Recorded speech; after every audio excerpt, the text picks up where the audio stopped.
India Against Corruption today claimed that Ambani brothers of Reliance, Naresh Goyal of Jet Airways, Dabur Group and Unnao MP Anu Tandon have black money in Swiss bank accounts. Stating that one enforcement directorate official had 125 crore rupees in a Swiss bank account, social activist turned politician Arvind Kejriwal alleged nexus between government, bureaucrats and these industry houses for what he called their inaction.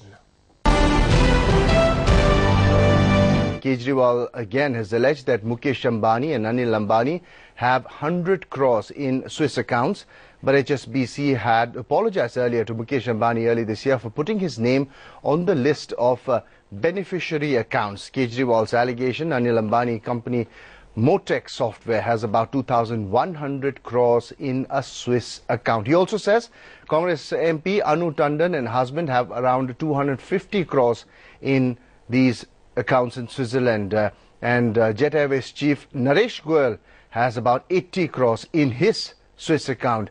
And of course, 3 Berman family members of Dabur have about 25 crores in these Swiss accounts. Kejriwal has also alleged that the HSBC is involved in money laundering in India.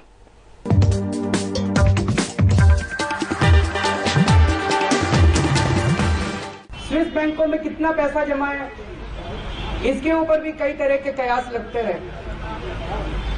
बातें तो बहुत हुई, उम्मीद नहीं थी कि Swiss bank का पैसा भारत में वापस लौटेगा। राजनीति होती थी केवल। लेकिन आज कुछ कागज जो हम आपके सामने प्रस्तुत करने जा रहे हैं, वो एक उम्मीद ये जताता है कि स्विस बैंक का सारा पैसा भारत में लौट सकता है, लेकिन लौटेगा नहीं, क्योंकि सरकार मिली हुई है इनके साथ। सरकार अपराध को बढ़ावा दे रही है। एचएसबीसी की जेनेवा की ब्रांच के अंदर 700 भारतीयों के जो अकाउंट्स हैं, उन अकाउंट्स की लिस्ट हमारे देश की सरकार को मिली। उनमें यह लिखा हुआ था कि दिसंबर 2006 को इन लोगों के जो लोगों की लिस्ट थी, इन लोगों का कितना पैसा वहां जमा था, केवल ये लिस्ट आई थी। मुकेश अंबानी जी का दिसंबर 2006 में 100 करोड़ रुपया स्विट्जरलैंड में स्विस अकाउंट में जमा था।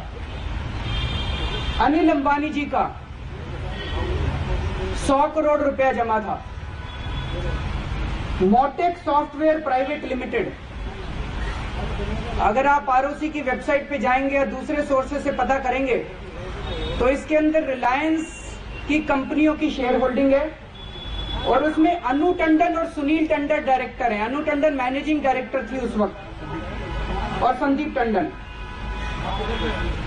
इसका 2100 करोड़ रुपया है, 2100 करोड़ रुपया। उस टाइम प्रणब मुखर्जी साहब थे वित्त मंत्री।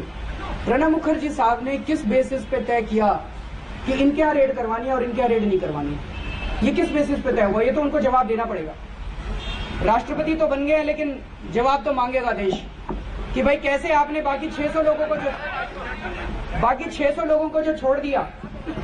फाइनेंस मिनिस्ट्री के सोर्सेज ने हमें बताया है कि जुलाई 2011 में जब ये जानकारी आई तो मुकेश अंबानी जी मिलने के लिए आए थे वित्त मंत्री से, फाइनेंस मिनिस्टर से, और उन्होंने आके निवेदन किया था कि जितना हमारे नाम पे पैसा खड़ा है हम टैक्स दे देंगे, रेड मत करवाना हमारे ऊपर।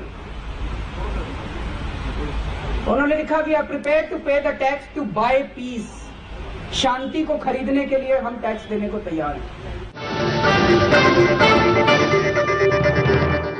अभी तो गुवाहाटी से आया हूँ, अभी मुझे पता नहीं क्या है, जांच करना पड़ेगा।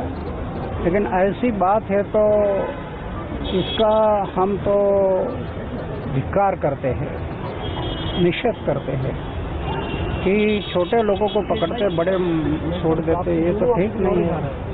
साहब की मैं तो बोलता है कि इनकी ऐसे लोगों की जांच न्यायालयीन जांच होनी चाहिए, सीबीआई वगैरह नहीं।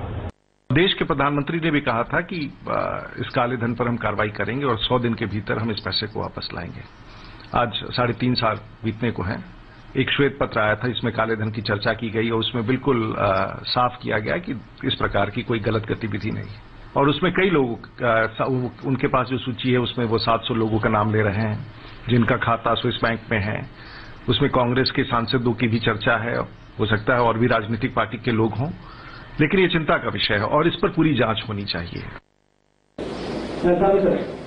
अरविंद केजरीवाल एक बड़ा खुलासा। अरविंद केजरीवाल के बारे में मैं कुछ नहीं बोलूंगा।